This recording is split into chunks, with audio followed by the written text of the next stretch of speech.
ماہ رمضان المبارک کا مقدس مہینہ ہے، جس کا دوسرا عشرہ مبارک شروع ہے، اور ماہ رمضان کا دوسرا جمعۃ المبارک ہے۔ گزشتہ جمعۃ المبارک کے خطبہ میں ماہ صیام کے روزوں کی فرضیت اور روزے کے احکامات کے بارے کے اندر ذکر کیا گیا تھا۔ آج کا جمعۃ المبارک کے خطبہ کے دوران جو آیات مقدسہ سنانے کا شرف حاصل ہوا، اللہ تعالیٰ کی بارگاہ کے اندر دعا ہے، اللہ تعالیٰ اس آیات مقدسہ پر قرآن و سنت کی روشنی میں حق اور سچ کہنے کی اللہ توفیق عطا فرمائے۔ بعد ازاں سننے کے، سمجھنے کی صلاحیت کے ساتھ ساتھ اللہ تعالیٰ ہم سب کو عمل کی بھی توفیق عنایت فرمائے۔ سامعین محترم، آج کا جمعۃ المبارک کا خطبہ جو ہے زکوٰۃ اور زکوٰۃ کے مسائل، زکوٰۃ کا شرعی حکم، اس کے متعلق انشاءاللہ بیان ہوگا۔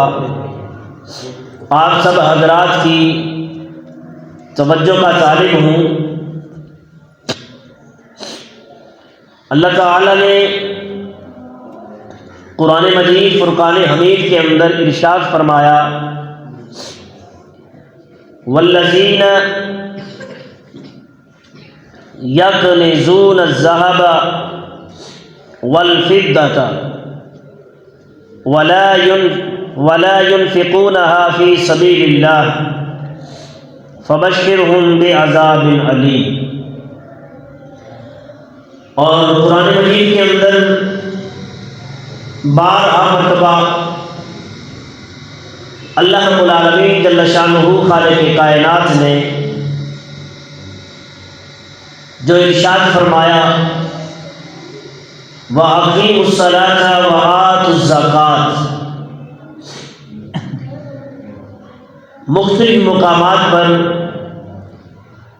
زکوٰۃ کے متعلق قرآن مجید کے اندر ذکر ملتا ہے۔ اللہ فرماتا ہے وَأَقِیمُوا الصَّلَاةَ وَآتُوا الزَّکَاةَ، نماز کو قائم کرو اور زکوٰۃ ادا کرو۔ قرآن مجید فرقان حمید کتاب مبین، کتاب لا ریب بے عیب، مقدس کتاب کے اندر اللہ تعالیٰ نے جہاں نماز جیسی بہت بڑی عبادت کا حکم دیا، وہاں اللہ تعالیٰ نے زکوٰۃ کا بھی حکم عطا فرمایا۔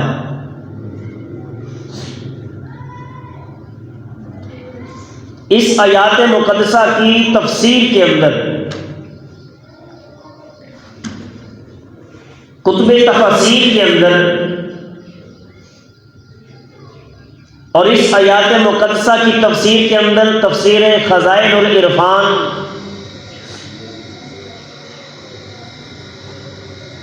علامہ سید نعیم الدین مراد آبادی رحمہ اللہ تعالی علیہ نے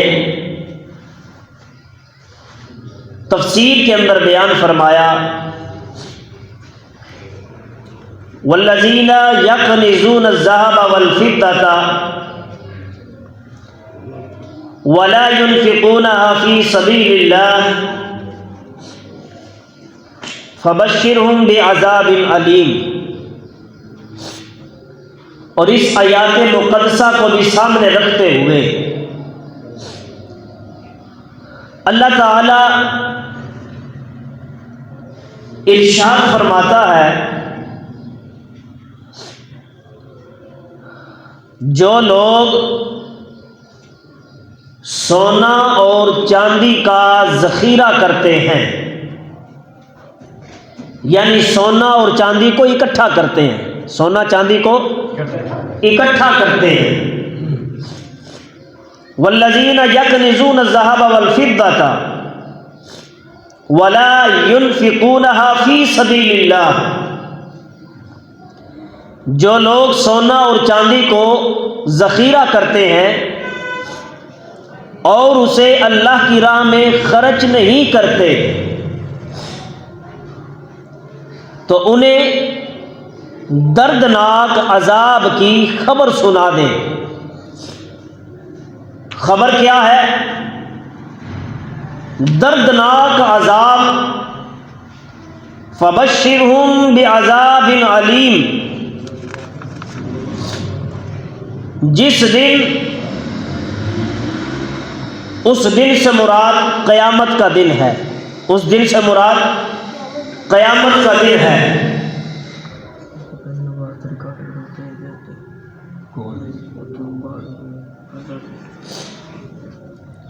جس دن سونے چاندی اور مال پر دوزخ کی آگ میں تاپ دی جائے گی، یعنی کہ جہنم کے اندر اس مال کو گرم کیا جائے گا۔ کس طرح؟ جس طرح لوہا گرم کرنے والا لوہار اپنی بھٹی کے اندر اگر لوہے سے زنگ اتارنا پڑے تو اس کو بھٹی کے اندر رکھتا ہے، کیا کرتا ہے؟ بھٹی کے اندر رکھتا ہے، اس کو تپایا جاتا ہے، اس کا رنگ تبدیل ہوتا ہے اور پھر اس کو مار لگائی جاتی ہے، اس کو کوٹا جاتا ہے۔ تو سامنے محترم، یہ میں دنیا کی سی مثال دے رہا تھا فقط آپ کو سمجھانے کے لیے۔ قیامت کے دن کیا ہوگا؟ اس سونا چاندی کو دوزخ کی آگ کے اندر تاپ دی جائے گی، پھر اس تپے ہوئے مال سے ان کی پیشانیاں اور ان کے پہلو اور ان کی پیٹھیں داغی جائیں گی، اور ان سے کہا جائے گا، کیا کہا جائے گا؟ ھذا ما کنزتم لانفسکم فذوقوا ما کنتم تکنزون، یہ وہی مال ہے جو تم نے اپنی جانوں کے مفاد کے لیے جمع کیا تھا، سو تم اس مال کا مزہ چکھو جسے تم جمع کرتے رہے۔ تو سامنے محترم، بہت بڑی وعید ہے۔ اہل علم حضرات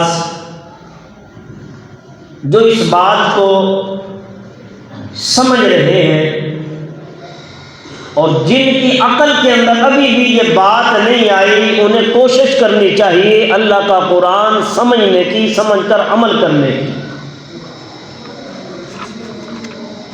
اللہ تعالیٰ نے اس آیات مقدسہ کے اندر حکم دیا، زکوٰۃ ادا کرو۔ کیا کرو؟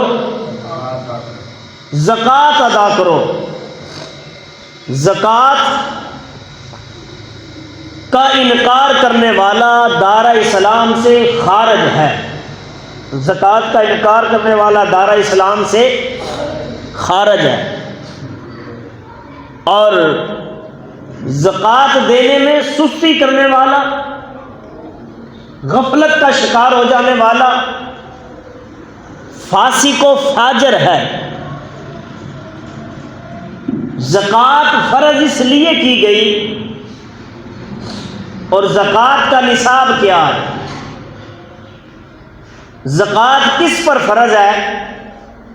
زکوٰۃ وہ صاحب نصاب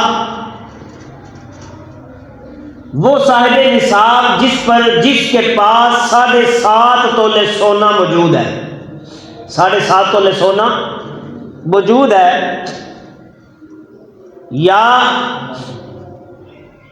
52 تولے چاندی،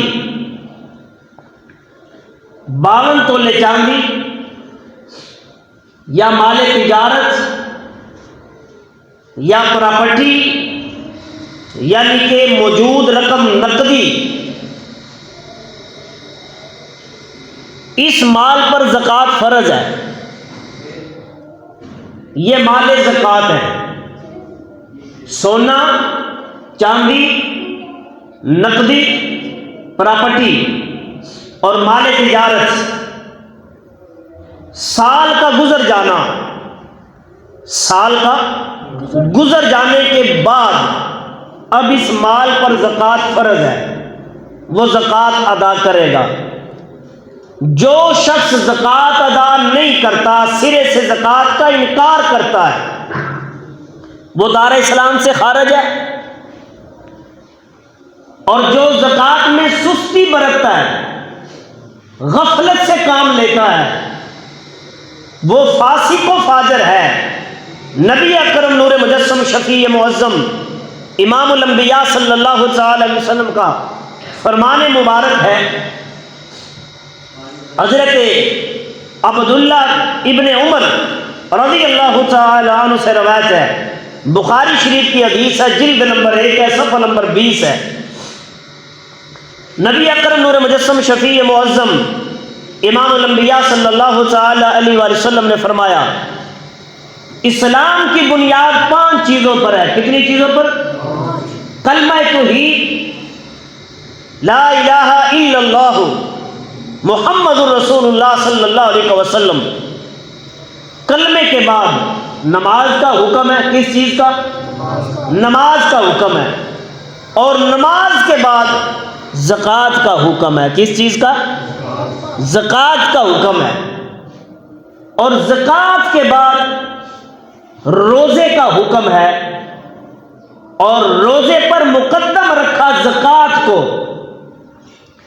روزے کے بعد جو صاحب استطاعت ہو، مالدار ہو، اس پر زندگی میں بیت اللہ شریف کا ایک بار حج کرنا فرض ہے۔ ایک بار حج کرنا صاحب استطاعت پر، من استطاع الیہ سبیلا۔ تو یہ ارکان اسلام کتنے ہوئے؟ 5۔ اسلام کے اہم ارکان ہیں 5۔ ان میں سے تیسرا رکن جس کا نام زکوٰۃ ہے، جس کا نام زکوٰۃ ہے۔ نبی اکرم نور مجسم شفیع معظم امام الانبیاء صلی اللہ تعالی علیہ وآلہ وسلم کے غلاموں حضرت عبداللہ ابن مسعود رضی اللہ تعالی عنہ سے روایت ہے، رسول اللہ صلی اللہ تعالی علیہ وآلہ وسلم نے فرمایا۔ کیا فرمایا؟ آقا علی نبینا علیہ الصلوۃ والسلام نے فرمایا، لوگوں تمہیں اللہ نے نماز کا بھی حکم دیا ہے۔ تمہیں اللہ تعالیٰ نے نماز کا حکم دیا، اور جہاں نماز کا حکم دیا وہاں اللہ تعالیٰ نے زکوٰۃ ادا کرنے کا بھی حکم دیا ہے۔ تو سامنے محترم، اب جو نماز کو تو فرض سمجھتا ہے مگر زکوٰۃ کا انکار کرتا ہے، زکوٰۃ کا انکار کرتا ہے، نماز کو فرض سمجھے زکوٰۃ کا انکار کرے، اس کا بھی ایمان کامل نہیں ہے۔ ایمان کامل کس کا ہے؟ ایمان اس کا کامل ہے جو ارکان اسلام پر مکمل عمل کرے۔ ان الدین عند اللہ الاسلام، اور دین اسلام پر پورے کا پورا چلے، اسلام میں مکمل داخل ہو جائے۔ اللہ اکبر کبیرہ، حمدن طیبا کثیرا۔ ارکان اسلام کلمہ، اللہ کی توحید کا اقرار کرے، نبی کی رسالت کا اقرار کرے، کلمے کے بعد نماز فرض ہے، نماز پڑھے۔ عبداللہ ابن مسعود رضی اللہ تعالیٰ عنہ سے روایت ہے، رسول اللہ صلی اللہ علیہ وسلم نے فرمایا کہ اللہ تعالیٰ نے تم پر نماز فرض کی ہے، اور جہاں نماز فرض کی ہے وہاں اللہ تعالیٰ نے زکوٰۃ بھی فرض فرمائی ہے۔ اب صاحب نصاب کو چاہیے زکوٰۃ ادا کرے۔ کیا کرے؟ زکوٰۃ ادا کرے۔ مالدار حضرات، اللہ تعالیٰ انہیں حکم ارشاد فرماتا ہے۔ تو سامنے محترم، جامع ترمذی شریف کی حدیث ہے، حضرت معاذ بن جبل رضی اللہ تعالیٰ عنہ کو یمن کی طرف گورنر بنا کر بھیجا گیا تو سرکار دو عالم صلی اللہ تعالی وسلم نے کیا فرمایا؟ نبی اکرم نور مجسم شفیع معظم امام الانبیاء صلی اللہ تعالی علیہ وسلم نے حضرت معاذ بن جبل کو یمن کی طرف بھیجا اور فرمایا اے معاذ وہاں جا کر لوگوں کو اللہ کا قرآن سنانا، میں مصطفیٰ کا فرمان سنانا اور لوگوں کو بتانا جو مالدار ہیں، صاحب نصاب ہیں، جن کے پاس دنیا کی دولت ہے، وہ طاقت رکھتے ہیں، اپنے مال میں سے زکوٰۃ ادا کریں اور غریبوں کی امداد کیا کریں۔ غریبوں کی بولو غریبوں کی امداد کیا کریں اور ان سے مال زکوٰۃ لے کر، امیر لوگوں سے مال زکوٰۃ کا لے کر وصول کر کے غریبوں میں تقسیم کرنا۔ یہی دین ہے، یہی اسلام ہے، یہی ایمان ہے۔ لجپال آقا کریم آقا صلی اللہ علیہ وسلم کے غلاموں، میرے لجپال آقا کریم آقا علیہ الصلوۃ والسلام کا ظاہری وصال مبارک ہوا۔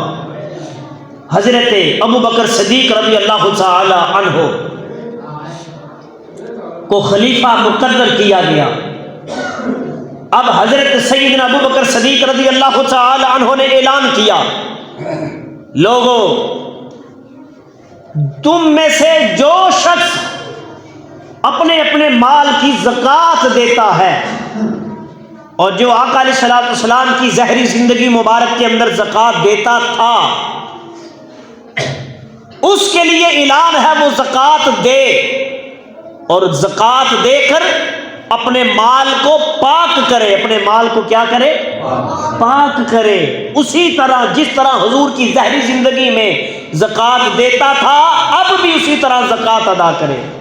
تو ایک قبیلے کے لوگوں نے کچھ قبیلے کے لوگوں نے زکوٰۃ دینے سے انکار کر دیا، زکوٰۃ دینے سے کہ اب حضور کا ظاہری وصال ہو چکا ہے، اب ہم زکوٰۃ نہیں دیں گے۔ حضرت سیدنا ابو بکر صدیق رضی اللہ تعالی عنہ نے فرمایا واللہ، اللہ کی قسم ہے، اللہ کی قسم اٹھا کر فرمایا کہ جو تم میں سے حضور کی ظاہری زندگی میں زکوٰۃ ادا کیا کرتا تھا اور وہ جو اللہ کو مانتے ہیں، اللہ کی عبادت کرتے ہیں، اللہ کی توحید کا اقرار کرتے ہیں، نماز پڑھتے ہیں، اس وقت تک ان کا مال، ان کی جان محفوظ ہے۔ یاد رکھو، میں ابو بکر صدیق تم سے یہ وعدہ کرتا ہوں اور اعلان کرتا ہوں، جو آقا علیہ الصلوۃ والسلام کی ظاہری زندگی میں ایک رسی بھر بھی زکوٰۃ دیتا تھا، میں اس سے زکوٰۃ وصول کروں گا، میں اس سے زکوٰۃ وصول کروں گا۔ آپ نے اعلان کیا۔ حضرت سیدنا عمر بن خطاب رضی اللہ تعالی عنہ ابو بکر صدیق رضی اللہ تعالیٰ کے قریب گئے، فرمایا اے ابو بکر، یہ معاملہ بہت مشکل ہے، کیسے طے پاؤ گے؟ حضرت سیدنا ابو بکر صدیق رضی اللہ تعالی عنہ نے ان کو دہلاسا دیا اور فرمایا عمر، گھبرانے کی ضرورت نہیں ہے، جب تک یہ لوگ نماز پڑھتے رہیں گے، رب کی توحید کا اقرار کرتے رہیں گے، اپنے مال کی زکوٰۃ ادا کرتے رہیں گے، ان کی ہر چیز اللہ کے حکم سے محفوظ رہے گی۔ عمر بن خطاب رضی اللہ تعالی نے یہ بات سنی، آپ کے سینے میں ٹھنڈ پڑ گئی اور فرمایا ابو بکر صدیق رضی اللہ تعالی عنہ کو، فرمایا ابو بکر، میں اس چیز کو اتنا مشکل سمجھتا تھا مگر آپ نے اس کو اتنا آسان فرما دیا ہے، اب میرا جی راضی ہو چکا ہے۔ اللہ اکبر کبیرہ، حمدن طیبا کثیرہ۔ سامنے محترم، سرکار دو عالم صلی اللہ علیہ وسلم کی بارگاہ کے اندر ایک عورت آئی۔ کون آیا؟ عورت آئی حضور کی بارگاہ کے اندر۔ جب آقا کی بارگاہ کے اندر وہ عورت پہنچی، اس کے ساتھ اس کی ایک بیٹی تھی، اس کے ساتھ اس کی ایک بیٹی تھی۔ سرکار دو عالم صلی اللہ تعالی علیہ وسلم کی بارگاہ میں پہنچی اور اس کے ساتھ اس کی ایک بیٹی تھی۔ جب وہ حضور کی بارگاہ کے اندر آئی تو لجپال آقا کریم آقا صلی اللہ تعالی وسلم نے اس کی بیٹی کے ہاتھ میں سونے کے موٹے موٹے کنگن دیکھے، سونے کے موٹے موٹے کنگن دیکھے۔ ابو داؤد شریف کی حدیث ہے، اور راوی کون ہے؟ حضرت عمر ابن شعیب رضی اللہ تعالی عنہ روایت کرتے ہیں رسول اللہ صلی اللہ علیہ وسلم کی بارگاہ کے اندر ایک عورت آئی، اس کے ساتھ اس کی بیٹی تھی، اور اس کے ہاتھوں کے اندر سونے کے موٹے موٹے اچھے خاصے بھاری کنگن تھے۔ میرے کریم آقا نبی علیہ الصلوۃ والسلام نے فرمایا، اے عورت، اے خاتون، یہ جو سونے کے کنگن تو نے پہنے ہوئے ہیں، کیا ان کی زکوٰۃ دیتی ہو؟ اس نے نفی کے اندر جواب دیا۔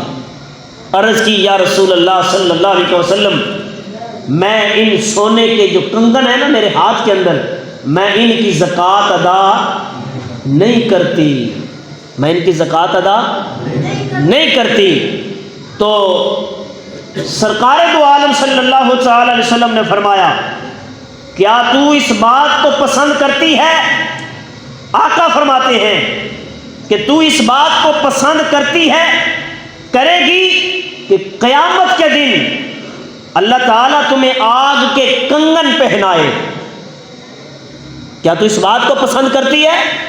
یہ حضور نے کس کو فرمایا؟ اس عورت کے ساتھ ایک بیٹی تھی، اس کے ہاتھ میں سونے کے کنگن تھے، اچھے خاصے موٹے اور بھاری تھے۔ آقا فرماتے ہیں، کیا تو اس کی زکوٰۃ ادا کرتی ہے؟ جب اس عورت نے یہ کہا، اے اللہ کے نبی صلی اللہ علیہ وسلم، میں اس کی زکوٰۃ ادا نہیں کرتی، اس کے نفی میں جواب دینے کسی صورت کے اندر ابو داؤد شریف کی حدیث ہے، اور آقا فرماتے ہیں، جلد نمبر 2 ہے، اور حدیث نمبر 1563، حضرت عمر ابن شعیب رضی اللہ تعالیٰ روایت کرتے ہیں، جب اس عورت نے یہ نفی میں جواب دیا کہ میں زکوٰۃ ادا نہیں کرتی، آقا صلی اللہ تعالی وسلم نے فرمایا، کیا تو اس بات کو پسند کرتی ہے کہ قیامت کے دن تیرے ہاتھوں کے اندر سونے کی آگ کے کنگن پہنائے جائیں؟ عرض کرنے لگی، یا رسول اللہ صلی اللہ علیہ وسلم، کس کا جی چاہتا ہے کہ میں جہنم میں جاؤں یا جہنم کی آگ مجھے چھوئے؟ میں یہ پسند نہیں کرتی، پسند کرنا تو دور کی بات، میں برداشت ہی نہیں کر سکتی۔ نبی اکرم نور مجسم شفیع معظم صلی اللہ تعالی وسلم نے جب فرمایا، اس عورت نے کیا کیا؟ اس عورت نے اپنے بیٹی کے ہاتھ سے سونے کے کنگن اتارے، لا کر حضور کے قدموں میں رکھ دیے، حضور کے قدموں پر نشاور کر دیے۔ جب قدموں میں رکھ دیے، اتار کر سامعین محترم نبی اکرم نور مجسم شفیع معظم امام الانبیاء صلی اللہ علیہ وسلم کی بارگاہ کے اندر رونے لگی۔ اس بات سے ہمیں یہ معلوم ہوتا ہے، اور قرآن و سنت کی روشنی میں ذخیرہ احادیث سے یہ بات محسوس ہی نہیں ہوتی، یہ بات ذکر ملتا بھی ہے کہ جس نے زکوٰۃ سے انکار کر دیا وہ جہنم میں جائے گا۔ اور اللہ کا قرآن بیان کرتا ہے، یوم یحمى علیہ، اللہ تعالیٰ کا قرآن بیان کیا کرتا ہے؟ اللہ فرماتا ہے، والذین یکنزون الذھب والفضة ولا ينفقونها فی سبیل اللہ فبشرہم بعذاب علیم۔ جو لوگ سونا اور چاندی ذخیرہ کرتے ہیں اور اسے اللہ کی راہ میں خرچ نہیں کرتے، تو انہیں دردناک عذاب کی خبر سنا دی جائے۔ وہ دردناک عذاب کیا تھا؟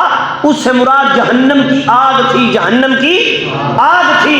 آگے اللہ فرماتا ہے، یوم یحمى علیہا فی نار جہنم فتقوی بہا جباہہم وجنوبہم وظہورہم ھذا ما کنزتم لانفسکم فذوقوا ما کنزتم ھذا ما کنزتم لانفسکم فذوقوا ما کنتم تکنزون۔ جس دن اس سونے اور چاندی کے مال پر دوزخ کی آگ میں تاپ دی جائے گی۔ تاپ سمجھتے ہیں کیا؟ تاپ ہوتا ہے جس طرح لوہار بھٹی کے اندر لوہے کا زنگ اتارنے کے لیے بھٹی کے اندر لوہے کو رکھتا ہے اور تاپ دیتا ہے اور وہ گرم ہوتا ہے، پھر اس کو مار لگائی جاتی ہے۔ اللہ فرماتا ہے قیامت کے دن یہ جو تم نے مال اکٹھا کیا نا، سونا اور چاندی، اس کو جہنم کی تاپ لگائی جائے گی، جہنم اس کو گرم کیا جائے گا۔ وہ گرم کرنے کے بعد کیا ہوگا؟ او زکوٰۃ نہ دینے والوں سنو، اللہ کیا فرماتا ہے؟ یہ ان کے لیے حکم ہے جن لوگوں نے زکوٰۃ کا انکار کیا، وہ دار اسلام سے خارج، جنہوں نے غفلت اور سستی کی وجہ سے تاخیر کی، زکوٰۃ نہیں دی یا دینے کی طرف جاتے ہی نہیں ہیں، ان کے لیے حکم ہے فَتُقْوَى بِهَا جِبَاهُهُمْ وَجُنُوبُهُمْ وَظُهُورُهُمْ هَذَا مَا كَنَزْتُمْ لِأَنفُسِكُمْ۔ ان کے ساتھ کون سا معاملہ پیش کیا جائے گا؟ قیامت کے دن یہ سونا چاندی گرم کر کے نا تاپ لگا کر ان کی پیشانیوں کو داغا جائے گا، ان کی پیشانیوں کو داغ دیا جائے گا، ان کی پیشانیوں پر کچھ لکھا جائے گا، ان کی پیشانیوں پر گرم سونا چاندی کر کے اور نشانات لگائے جائیں گے، پیشانیوں اور پہلوؤں پر ان کے پہلو کو داغ دیا جائے گا۔ اور اس کے بعد کیا ہوگا؟ اللہ کا قرآن بیان کرتا ہے اور ان کی پیٹھیں داغ دی جائیں گی۔ یہ جہنم کا سخت سے سخت ترین عذاب ہے جس کا ذکر اللہ نے قرآن کے اندر بیان کیا ہے۔ زکوٰۃ نہ دینے والے ان کے لیے یہ وعید ہے کہ قیامت کے دن ان کا یہ جو مال اس نے جمع کر کے رکھا ہے اور اس مال میں سے اللہ کے رستے میں خرچ نہیں کرتے، زکوٰۃ نہیں دیتے، اس مال کو اللہ کے رستے میں خرچ کرنے میں غفلت کا شکار ہو جاتے ہیں، اللہ فرماتا ہے اس مال کو قیامت کے دن جہنم کی آگ میں گرم کیا جائے گا اور تمہاری پیشانی کو داغا جائے گا، تمہارے پہلوؤں کو داغا جائے گا، تمہاری پیٹھوں کو داغا جائے گا۔ کون برداشت کرے گا؟ یہ اللہ کا دردناک عذاب ہے، اللہ کا بڑا سخت ترین عذاب ہے۔ تو اس عذاب سے بچنا چاہیے، بچنے کے لیے کیا کرو؟ اللہ فرماتا ہے وَأَقِيمُوا الصَّلَاةَ وَآتُوا الزَّكَاةَ، نماز بھی پڑھا کرو اور اللہ کے رستے میں دی ہوئے مال میں سے خرچ بھی کیا کرو، یعنی کہ زکوٰۃ ادا کیا کرو، یعنی کہ زکوٰۃ ادا کیا کرو۔ سامنے محترم، حضرت موسیٰ علیہ نبی علیہ السلام کا دور ہے۔ حضرت موسیٰ علیہ السلام کی بارگاہ کے اندر ایک شخص آیا، نام ہے قارون۔ کیا نام ہے؟ سب بولو کیا نام ہے؟ یہ قارون، حامان، شداد، یہ جو بڑے بڑے ہوئے ہیں نا دنیا دار، ان میں سے ایک کا ذکر کرنا چاہتا ہوں۔ اس نے حضرت موسیٰ علیہ السلام کا دور پایا اور نام ہے قارون۔ موسیٰ علیہ السلام کی بارگاہ کے اندر آیا، یا نبی اللہ، میں بہت غریب ہوں، میرے لیے دعا فرمائے، اللہ مجھے مال عطا کرے، اللہ مجھے مال عطا کرے۔ حضرت موسیٰ علیہ السلام نے دعا فرما دی۔ المختصر، موسیٰ علیہ السلام نے دعا فرمائی کس کے لیے؟ قارون کے لیے۔ کس کے لیے؟ اللہ تعالیٰ نے اتنا مال عطا فرمایا، اتنا مال عطا فرمایا، 20ویں پارے کے اندر اس کا ذکر کیا گیا، اس کے مال کا ذکر کیا گیا، اس کے خزانوں کا ذکر کیا گیا اور اس کے مقام کا ذکر کیا گیا اور اس کے مالدار ہونے کا ذکر کیا گیا۔ 20ویں پارے کے اندر جس آیات مقدسہ کے اندر اس کا ذکر آیا اس کی تفسیر کے اندر ذکر کیا گیا، اور علماء فقہاء محدثین تفسیر کے اندر کیا بیان کرتے ہیں؟ یہ جو قارون تھا نا، جس کے لیے موسیٰ علیہ السلام نے دعا کی، اللہ تعالیٰ نے اس کو اتنی امیری عطا کی، اتنی امیری عطا کی کہ اس کے خزانوں کا حساب و کتاب ہی نہیں تھا، اس کے اتنے اتنے بڑے خزانے تھے۔ مفسرین اکرام نے لکھا ہے کہ اس کے جو خزانے تھے نا، خزانے، ان کی چابیاں، ان کی چابی کتنی کی بڑی ہوتی ہے؟ جس کی توجہ وہ بولے، چابی کتنی کی بڑی ہوتی ہے؟ بالکل چھوٹی سی ہوتی ہے۔ مفسرین اکرام فرماتے ہیں یہ قارون موسیٰ علیہ السلام سے دعا کروانے والا اتنا امیر ہو چکا تھا، اس کے خزانوں کا ذکر اتنا تھا کہ کائنات کے اندر ہر طرف اس کے خزانوں کا شور مچا ہوا تھا۔ اور مفسرین اکرام نے لکھا اتنے اتنے بڑے خزانوں کا یہ مالک تھا، دنیا دار تھا، بڑے بڑے خزانوں کا مالک تھا۔ 80 اونٹ، ابھی میں نے اونٹوں کا ذکر کیا، اگلا جملہ جو آ رہا ہے وہ آپ کو سوچنے پر مجبور کر دے گا۔ 80 اونٹوں پر قارون کے خزانوں کی چابیاں لادی جاتی تھی۔ صاحب کتنے اونٹوں پر؟ 80 اونٹوں پر قارون کے خزانوں کی چابیاں لادی جاتی تھی۔ اور 80 اونٹ بھی کم پڑ جاتے تھے، 80 اونٹ بھی۔ اب آپ اپنے اندازے سے دیکھیں، اپنے ایمان سے بتائیں کہ خزانوں کا